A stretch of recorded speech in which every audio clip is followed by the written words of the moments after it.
Are you ready for season 5 of Game of Thrones, but you don't want to rewatch 40 hours of episode? Well, you came to the right place. Welcome to Spoiler Alert. This time, we're recapping season 1 of Game of Thrones.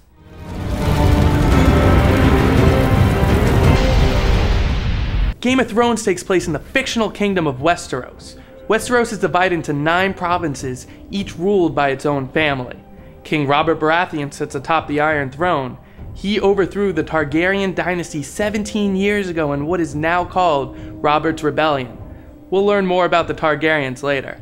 The show begins with Jon Arryn, the Hand of the King, dying. The Hand of the King, of course, is the king's right hand. So King Robert Baratheon decides to go up to the north, which is ruled by Eddard, Ned Stark, and his wife Catelyn. Ned has 5 kids, each equipped with a cool direwolf puppy, and a bastard son, Jon Snow. Jon Snow was conceived during Robert's Rebellion while Ned had a little R&R. Once King Robert reaches the north, he asks his best friend Ned to be the new Hand of the King. To solidify this relationship, Ned is to have his eldest daughter Sansa marry King Robert's oldest son Prince Joffrey, making Ned the second most powerful man in the kingdom. As Ned ponders this proposal, Catelyn Stark receives a letter from her sister Lysa Arryn, or Jon Arryn's wife. This letter states that the Lannisters killed Jon Arryn and plan on killing the king next. Who are the Lannisters, you may ask? The Lannisters are the Queen's family, and they rule over the Westerlands. They are also the richest family in all of Westeros, making them a pretty powerful contender in the Game of Thrones. Ned takes King Robert up on his offer, making Ned the next Hand of the King. He wants to investigate the suspected treason in King's Landing, the capital of Westeros, and decides to take Arya and Sansa, his 2 daughters, along for the ride. The next day, Bran Stark is climbing a tower for fun and stumbles across Queen Cersei and her twin brother Jaime having sex? Gross. So to protect their twincest, Jaime Lannister throws Bran out of a tower, and that's only episode 1. Holy shit. The things I do for love. As the king and his entourage head back to King's Landing, Arya and the pompous Prince Joffrey get in an innocent little skirmish. Oh, kids will be kids. Until Arya's direwolf comes out of nowhere and attacks Prince Joffrey. Arya gets her direwolf to run away, knowing for sure the king will put her down. But since there's no direwolf to put down, the queen thinks, put Sansa's down instead.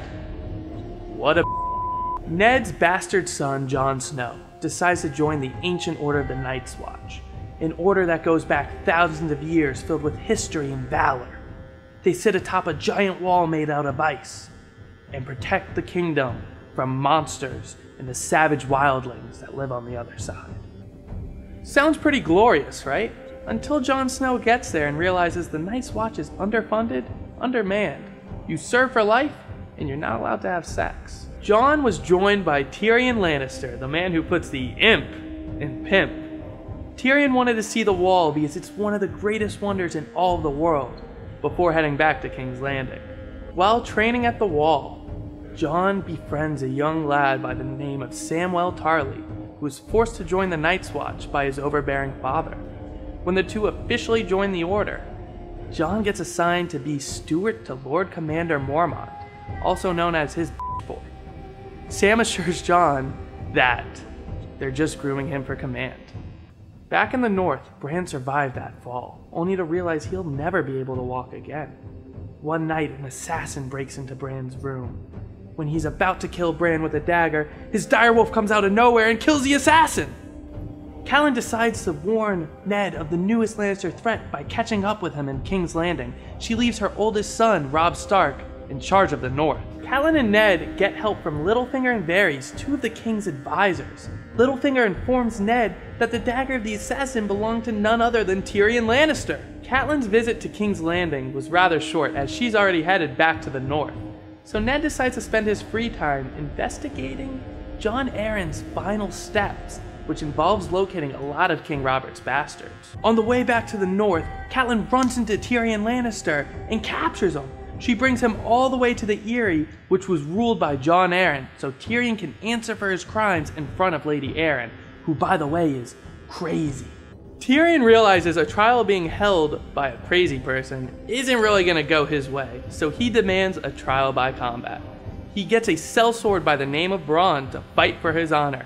During the fight, Bronn's fighting and goes boom, boom, boom, and kicks the soldier down a hole. And with his innocence won, Tyrion and Bronn get the hell out of the Eyrie. Back at the Wall, a few members of the Night's Watch are found dead and brought back home for a proper funeral. That night, one of the fallen Night Watchmen rise up and attack Lord Commander Mormont while he sleeps. Jon is awoken and attacks the assailant. Then all of a sudden, his direwolf comes out of nowhere and attacks the assailant and kills him. Man, I wish I had a direwolf. You're probably confused on what you just saw.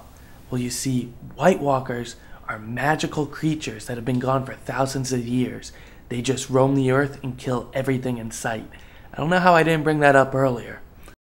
With the recent discovery of the White Walkers returning, Lord Commander Mormont gathers his best troops and head to the other side of the wall to figure out what's going on. Ned uses his knowledge of genetics to deduce that King Robert's kids aren't actually his, but in fact, products of twincest.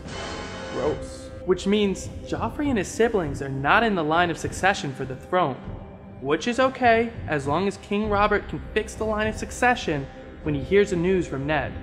So of course he dies in a hunting accident. King Robert Baratheon, murdered by a pig. Ned asks all of the advisors for help, who give him advice with their best interests in mind. Renly, Robert's younger brother, thinks he'll be the best king and he should sit on the throne, while Littlefinger thinks Joffrey should still stay on the throne, but be controlled by Ned and Littlefinger in secret. Ned Stark, being the honorable man that he is, turned down all the ill advice and did the right thing.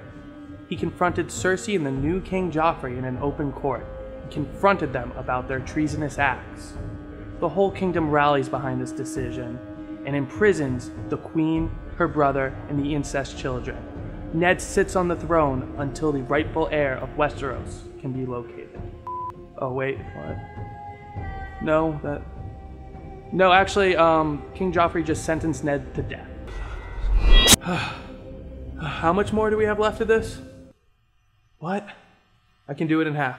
Rapid fire.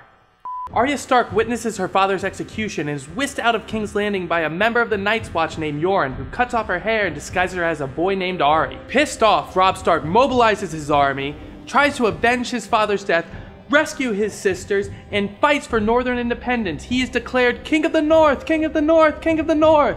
To gain a strategic advantage in the upcoming war, Robb Stark needs to make a deal with Lord Walder Frey.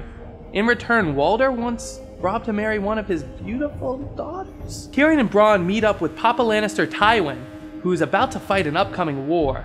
He's the new Hand of the King, but since he's going to be gone for a while, he has Tyrion go to King's Landing and be Hand in his place. On the way to King's Landing, Tyrion meets a prostitute named Shae and falls madly in love. After the first major battle of the war, Robb Stark is victorious and captures Jaime Lannister, leaving Season 1 on a major victory for the Northern cause. I'm done. What? Oh, there's more? Oh. During Robert's rebellion, the Targaryens were being picked off one by one. So in a hope to keep the Targaryen name alive, the two youngest children, Viserys and Daenerys, were smuggled out of the country into Essos on the other side of the world. 17 years later, Viserys wants to claim the Iron Throne for the Targaryen name. So to do this, he makes a deal with the warlord Khal Drogo by marrying off his sister to him. When she voices her concern, he says this: I would let his whole tribe you. All 40,000 men and their horses too, if that's what it took. What a During Daenerys' wedding, she is given 3 fossilized dragon eggs, and is also met up with Jorah Mormont, an exiled knight from Westeros, who is actually a secret spy for Robert. On the road, Viserys continues to be a dick, so Khal Drogo gives him the golden crown he was promised. A crown for a king.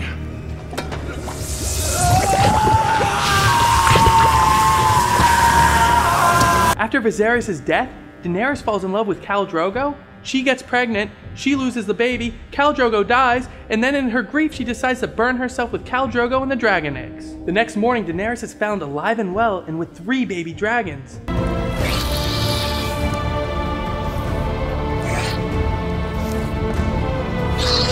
Thank you for joining me on this first edition of Spoiler Alert. See you next time, and if you want to see Season 2, click right here.